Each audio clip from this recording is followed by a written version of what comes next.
Basically what I'm going to do is everything that I have learned and that I was shown during my near-death experience. And for those who don't know, I had a near-death experience on February 26th, 2010 at 9:25 in the morning.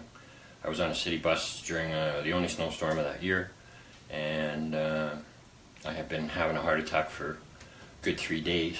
Had I known what was going on, I would have been in much better shape, so to speak, but I didn't.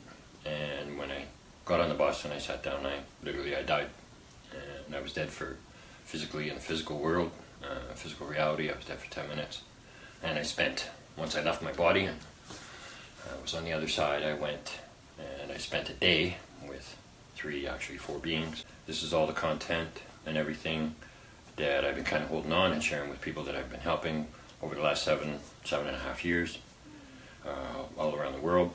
Stuff that's in my book, the physical reality trap that you're stuck in. And this proves that the secret and the law of attraction does not work. It's a bunch of hooey. But once I do this and I show you why, you're going to understand that the law of attraction is a bunch of bullshit. The law of attraction, so the law of attraction,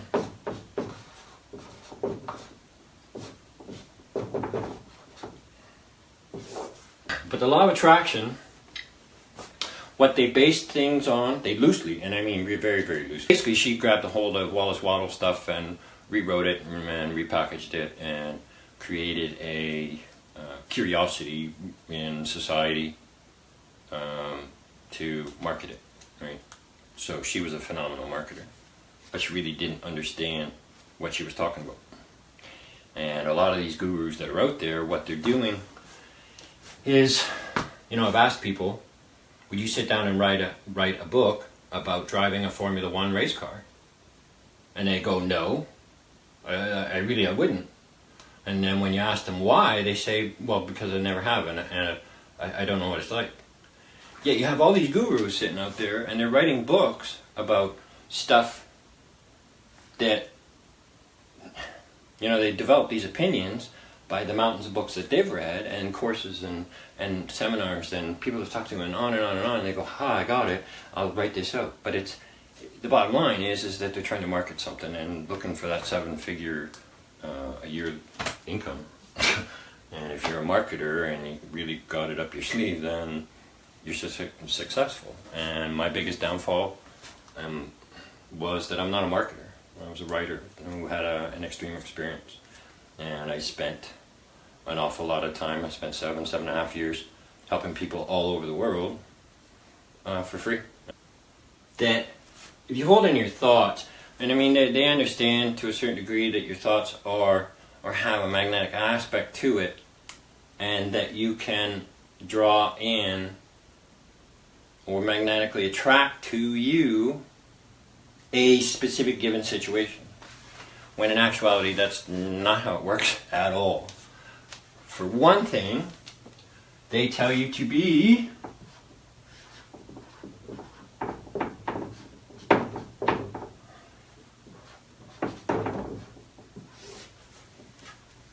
positive.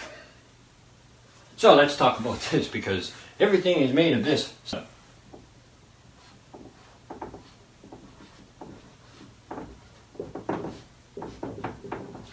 Positive and negative.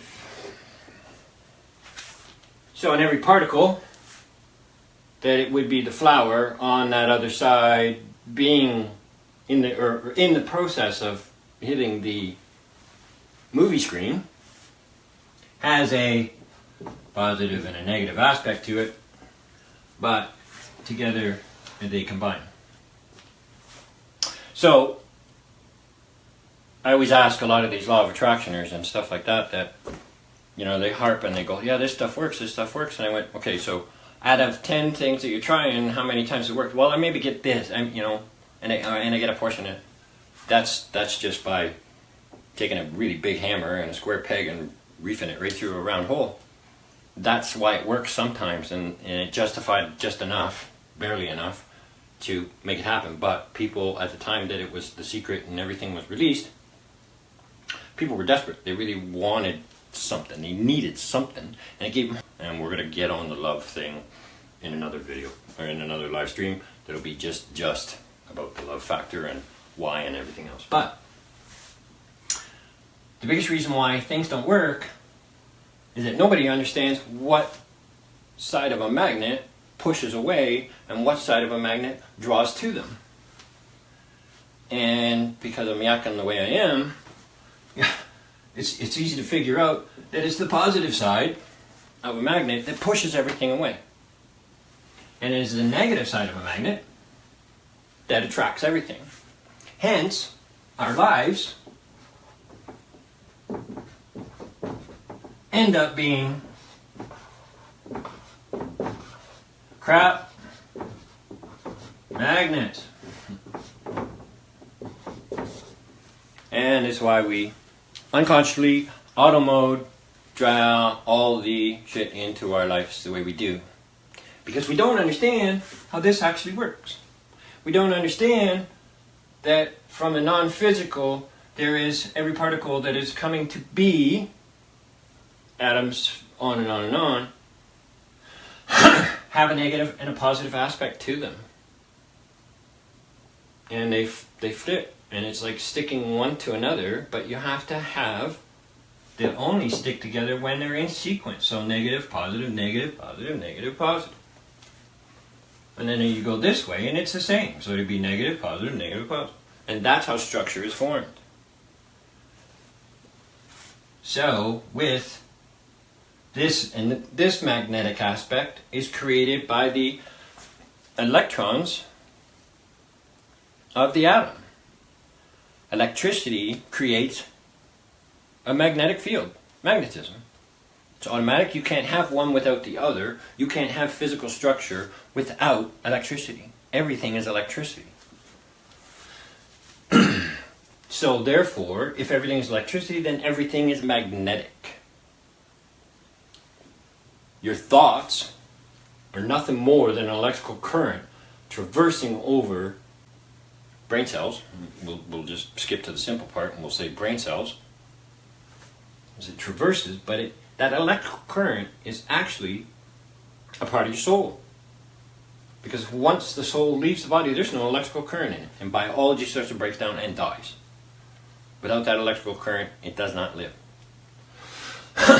So structure is all formed this way. So this way here you would have a positive and negative, because you're starting off with this negative. And then it builds an overall, and then the overall thing has a magnetic field, just like us. But our magnetic field resonates from the soul base that's driving this vehicle, this physical biological vehicle. Biology does not actually have electrical current to it. Does to, I shouldn't say that, it's a soft amount because of the physical structure that we talked about earlier is comprised of the stuff from the other side. So there is a certain amount, but of a slightly different kind. The soul base and the origin from which we all as soul beings come from is a point back far enough that has its own given frequency. And this is what I was talking about, the love point, because the soul is the exact same frequency, magnetic and electrical current of love. So the two flow together. And that's a quick hash, but we'll do an hour-long thing on that later. Okay, so this is the most important factor, in that we don't understand the aspect, and this is why the law of attraction doesn't work, because they turn around and they say about being positive, about holding on to your goals, your dreams, your aspirations.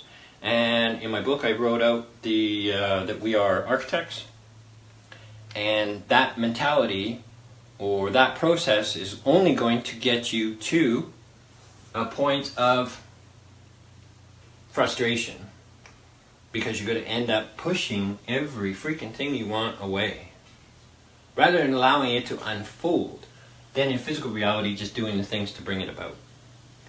And the point, I don't know whether I want to get into that right now. Well, yeah, actually, it'll fit good. So in the book, and this is another thing that really rots my socks, is I gave my book a year ago this past May, so it was May 2016, to a very, very, very, very well-known author who has a TV show now, and all the content from my book is on his TV show. So I'm seeing this all the time now, and I was the only one that ever really did this. You have to remember that I've been doing this for 8 years. Anyway, E, motion. E, electricity, sets everything in motion, and emotion is the driving force to creating anything and everything in your life. You alter this, you alter your, and emotion is strictly soul-based. It is not a physical thing whatsoever. When we talk about feeling sad, feeling itself is a biological after effect of what the soul emotionalizes. People will be ready to listen. Yeah, it'll probably be long after I'm gone. Long after I'm gone. It's like Wallace Wattles. I mean, his stuff is still ahead of its time now. Right? I don't think that Rhonda Bryans, or whatever her last name is, I don't even think that she totally understood what he said, what he wrote. I read his book after my near-death experience and stuff, and I was really totally blown away. Either that guy had some out-of-body experiences or something epic going on, because, I mean, a lot of his stuff. But he wasn't sure. He really wasn't totally sure. He just kind of felt, or not felt, but he was sure that there was this thinking stuff, is what he labeled it. Anyway, emotionalization is of the soul. It's what the soul actually does. Body really doesn't have it. Not even the brain or anything has the ability to produce emotion. All it is a conduit for it to come through from the other side into the physical aspect.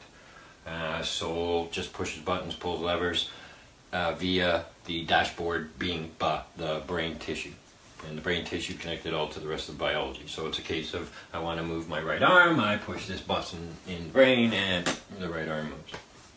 That's how that works. When you hear somebody talk about feeling, I'm feeling happy, I'm feeling sad, I'm feeling anxious, blah, blah, blah, blah, all of those terms or emotions are of the soul, and we'll get to why in a second, but the feeling aspect is the after effect, or the physical world effect. You have non-physical, you have physical, or into the physical, which is a biological response to the emotionalization of everything. How we interact from one person to another person always comes from the emotionalizational aspect of the soul.